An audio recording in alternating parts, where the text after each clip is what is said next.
जैसे एक संतान हो जाती है, मान लो एक बच्चा हो गया,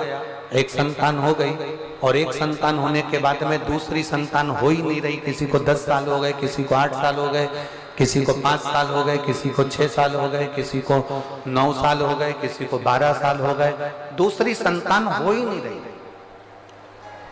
आपने डॉक्टरों को भी दिखाया, इलाज भी करवाया, फिर भी संतान का सुख नहीं है। तो शिव महापुराण में बेलपत्र के वृक्ष का बड़ा सुंदर भाव कहा।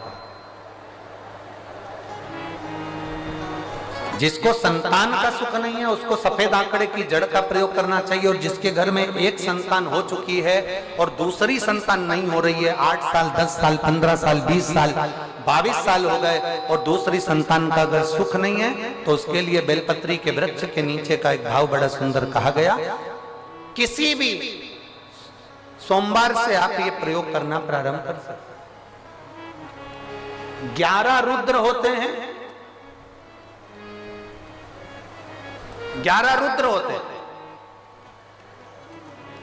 एक सोमवार को बेलपत्री के वृक्ष के नीचे जाइए और बेलपत्र के वृक्ष के नीचे जाकर एक एक रुद्र का स्मरण करें। करना क्या है, बेलपत्री के वृक्ष के नीचे जब आप जाएं तो बेलपत्र के वृक्ष के नीचे की ही मिट्टी का एक कुंड, आप लोग क्या कह सकते हैं, यहाँ पर हम क्या बोलें उसको, जैसे मिट्टी का एक कटोरी बनाते हैं ना, क्या बोलते हैं उसको, कुंडी बना देते हैं मिट्टी की। बेलपत्री के वृक्ष के नीचे की ही मिट्टी, उसी मिट्टी का एक छोटा सा एक कुंडा बना दो उसको, मिट्टी का। जितने लोग आस्था चैनल पर सुन रहे हैं, जितने लोग फेसबुक यूट्यूब पर श्रवण कर रहे हैं, बड़े ध्यान से सुनिएगा, सावधान। मिट्टी की कुंडी बनाई, उस कुंडी में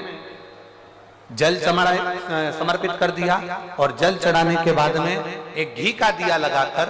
वहीं पर थोड़ा सा मीठा, कुछ भी जो आपके पास में हो, घर में जो भी उस समय पर आपके साथ में हो,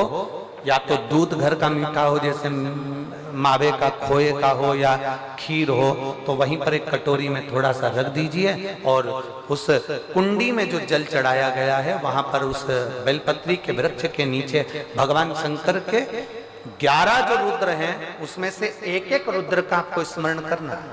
11 रुद्र का नाम क्या है, तो पहले नंबर पर आता है कपाली, दूसरे नंबर पर आता है पिंडर, तीसरे नंबर पर आता है भीम, चौथे नंबर पर आता है विरूपाक्ष, पांचवें नंबर पर आता है बिलोहित, छठे नंबर पर आता है शास्त्र, सातवें नंबर पर आता है अजपात, आठवें नंबर पर आता है अहिष्णु, और 9वें नंबर पर आता है शंभु, 10वें नंबर पर आता है चंड, और 11वें नंबर पर आता है भव।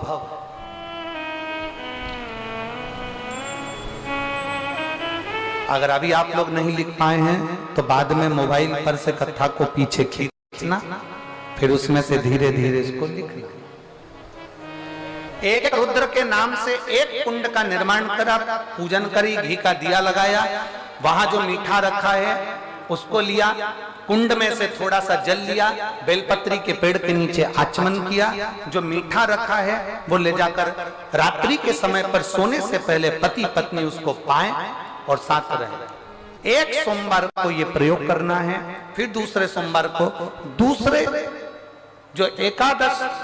जो 11 रुद्रों का जो वर्णन किया गया है, एक एक रुद्र का नाम लेकर एक बार कुंड का निर्माण करना है। दूसरे सोमवार को, जैसे एक बार आपने अगर कपाली नाम से पूजन करी, दूसरे नंबर पर पिंडरल नाम से पूजन करी, तीसरे नाम पर भीम नाम से, फिर आप विरूपाक्ष नाम से, ऐसे एक एक सोमवार करना है, 11 सोमवार। और 11 सोमवार जैसे तुम्हारे पूर्ण होंगे, भले 10 साल हो गए हो चाहे 15 साल हो गए हो, गर्भ जरूर फेरेगा और संतान की प्राप्ति जरूर।